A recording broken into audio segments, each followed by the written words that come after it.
Je suis Manuel Morales, je suis professeur dans le département des mathématiques statistiques de l'Université de Montréal. Je suis aussi chercheur de la communauté IVADO, l'Institut de valorisation des données ici à Montréal. Je suis aussi le directeur du réseau FINML, FIN pour Finance, ML pour Machine Learning.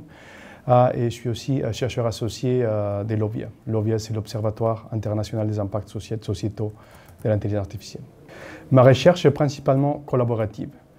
J'ai toujours travaillé autour des sciences des données telles qu'elles sont appliquées dans le secteur financier. J'ai été le scientifique en chef de l'intelligence artificielle pour la Banque nationale quand ils ont lancé leur initiative de transformation digitale. Pendant la pandémie, j'ai développé un nouvel axe de recherche. C'est un nouvel axe de recherche qui porte sur les applications de l'IA et des données dans un autre domaine complètement différent du secteur financier.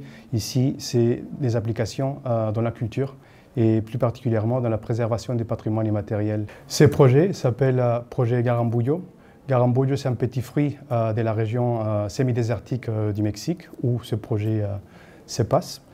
C'est quoi? C'est un espace de recherche appliquée, c'est un laboratoire vivant, une résidence pour des artistes et professionnels scientifiques pour échanger et travailler sur des activations communautaires qui vont permettre de préserver justement et comprendre et se réapproprier de ce patrimoine immatériel propre à cette région. Le patrimoine fait référence aux expressions, traditions, pour la plupart des temps qui sont communiquées de façon orale au sein des communautés. Le patrimoine est aussi des connaissances, mais ici on parle de connaissances pas forcément académiques, ce sont aussi des connaissances qui viennent de la communauté, donc des expériences, des traditions orales qui ont été communiquées de génération en génération. Ça aussi, c'est des connaissances qui font partie du patrimoine. Et par sa nature même, ces connaissances, ce patrimoine, il réside dans différents médias, donc aux formes, donc texte, photo. Il y a besoin justement d'utiliser des technologies nouvelles comme l'IA et la science des données pour comprendre et aider à la préservation de ces patrimoines immatériels. Ici, la technologie peut jouer un rôle dans trois sphères, dans trois dimensions.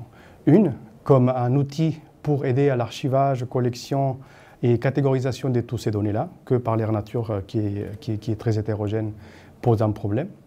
Une deuxième sphère où la technologie peut aider aussi, c'est comme élément facilitateur des activations communautaires. Donc la création ou développement des éléments ludiques qui vont permettre justement d'acquérir ou de faciliter l'accès à ces connaissances qui résident dans la communauté.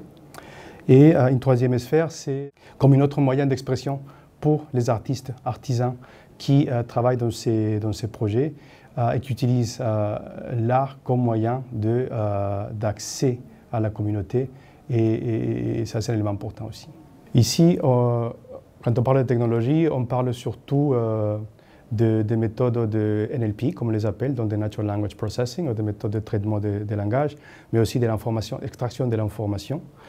Donc des exemples, ça serait comme des systèmes de dialogue qui permettent d'envisager d'autres façons d'interagir avec la communauté pour promouvoir l'engagement citoyen et ce qui est au cœur de cet exercice de récupération des patrimoines. Vers le futur, c'est un domaine qui est tout nouveau, c'est un domaine d'application où la technologie commence à être explorée comme moyen d'archivage, mais aussi de facilitation de l'engagement citoyen. Donc il reste encore beaucoup de schémas à explorer, mais ce sont des schémas qu'il faut explorer toujours en collaboration avec d'autres disciplines. Donc c'est dans ces projets en particulier, projet Garambullo, c'est avec les artistes et artisans de cette région au Mexique.